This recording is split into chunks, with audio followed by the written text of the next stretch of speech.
Secunderabad parade మైదానంలో 3 రోజుల పాటు కైట్ ఫెస్టివల్ జరగనుంది. ఈ మేరకు జనవరి 13 నుంచి 15 వరకు కైట్ అండ్ స్వీట్ ఫెస్టివల్ను నిర్వహించనున్నట్లు మంత్రి జూపల్లి కృష్ణారావు తెలిపారు. ఈ సందర్భంగా ఫెస్టివల్ పోస్టర్ను విడుదల చేసిన మంత్రి జూపల్లి వివిధ రాష్ట్రాలకు చెందిన వారు ఈ ఫెస్టివల్లో పాల్గొంటారని, Indonesia, Sri Lanka, Nepal, Scotland, Malaysia, Italy, దక్షిణాఫ్రికా, నెదర్లాండ్స్ సహా మొత్తం 50 దేశాలకు చెందిన దాదాపు 150 మంది ఫ్లయర్స్ కైట్ ఫెస్టివల్లో పాల్గొంటారని తెలిపారు.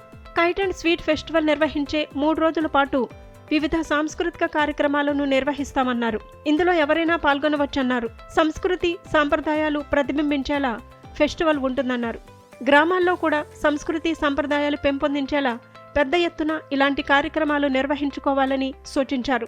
రాష్ట్రంలో ప్రాచీన కట్టడాలను, దేవాలయాలను పరిరక్షించాల్సి ఉందన్నారు. తెలంగాణ టూరిజం అందుకు తోడ్పాటు అందిస్తుందన్నారు. కైట్ ఫెస్టివల్లో సాంస్కృతిక కార్యక్రమాలను నిర్వహించడంతో పాటు హస్తకళలు, చేనేత వస్త్రాల స్టాల్స్ ఏర్పాటు చేస్తున్నట్టు పర్యాటక శాఖ అధికారులు తెలిపారు.